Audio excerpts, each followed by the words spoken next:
Hi, I'm Dr. Ed Feinberg, and this block is about mediocrity as the new standard of care in dentistry.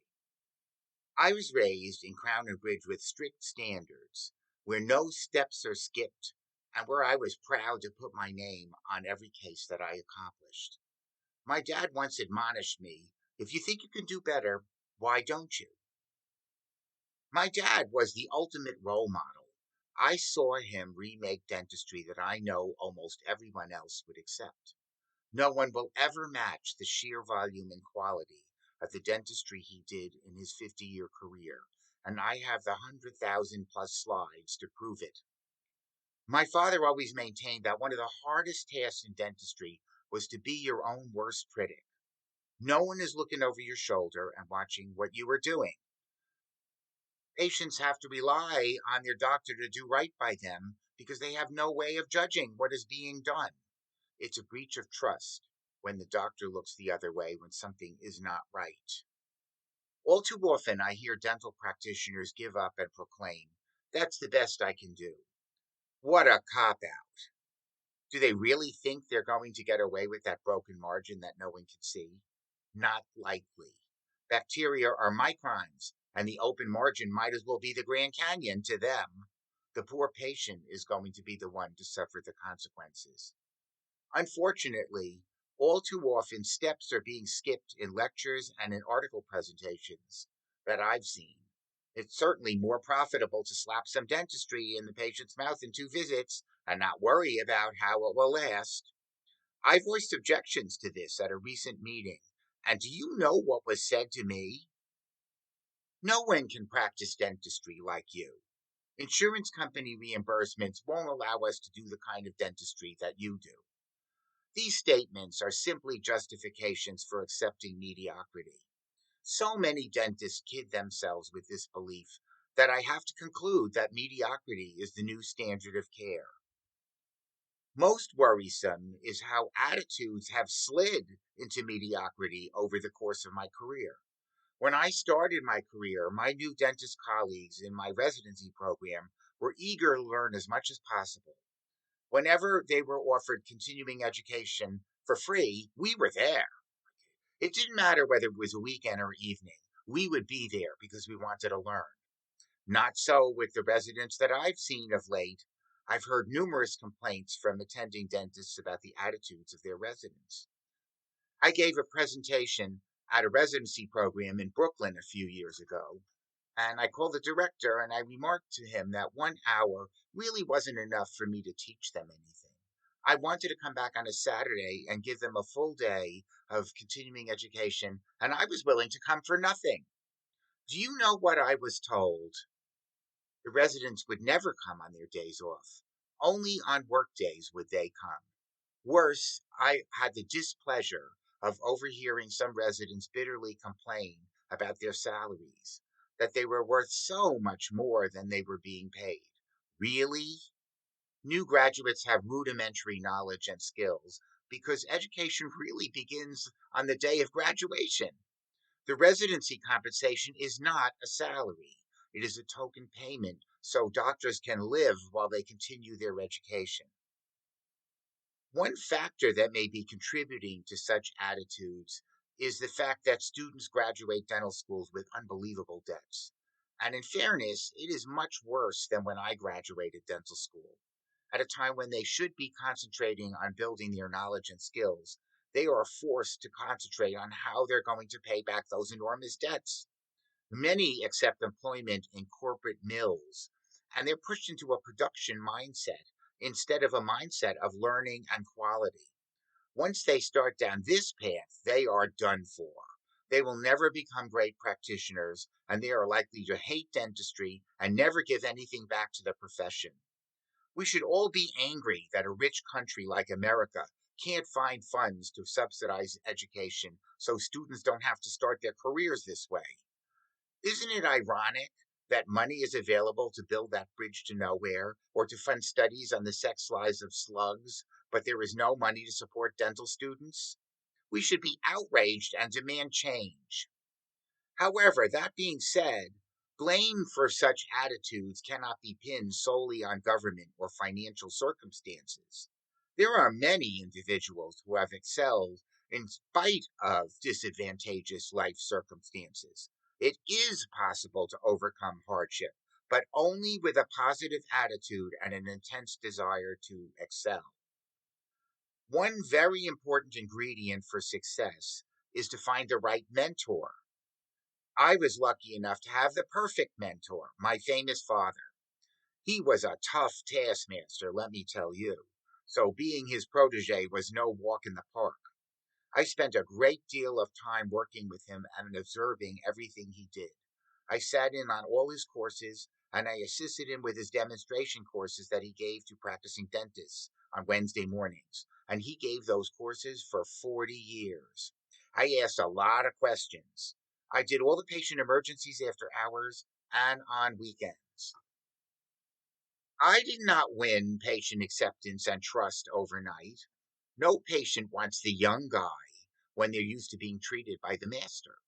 But as I improved, the patients began to realize that I was an excellent practitioner that they could trust.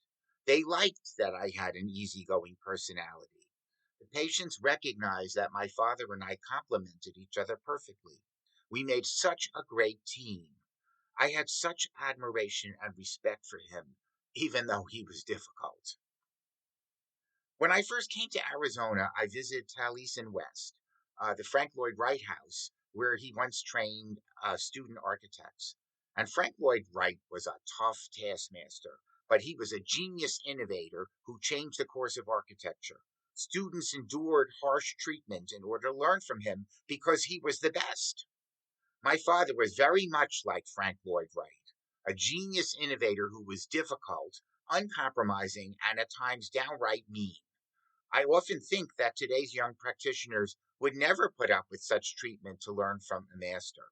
They haven't had enough life experience to overlook the gruff exterior and to see what really matters. What's in someone's heart? Now that's what matters. My father was really the pussycat wearing the lion suit, but I know he didn't want anybody to know that. He would go to hell for his patients and his friends. But those who could only see the superficial gruff exterior would view every inappropriate comment as an insult and leave in a huff. By placating their fragile egos, they would lose out on something truly wonderful. My father lined up full mouth cases for me to do in my first year of practice. And no one usually does cases like this until they're practiced for 10 years. The patients were going to pay only the laboratory fees, and my father was going to check every step.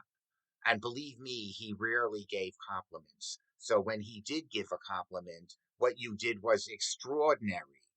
But mistakes came with an unimaginable tirade that was very unpleasant.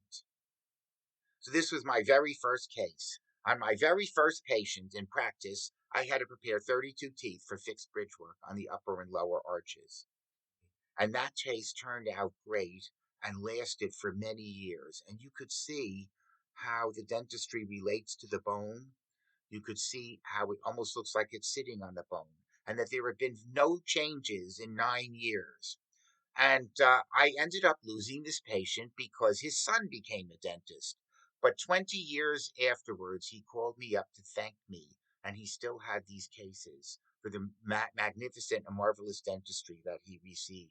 And that's really the best feeling in the world when something like that happens. But quality dentistry must promote health and longevity, not just aesthetics. But rarely do the courses and magazine articles show outcomes of health and longevity. All that is shown is the aesthetic result on the day of insertion. The profession should demand that practitioners show finished x rays and follow up x rays 5, 10, 15, 20 years later. The onward program's case examples almost always include these x rays.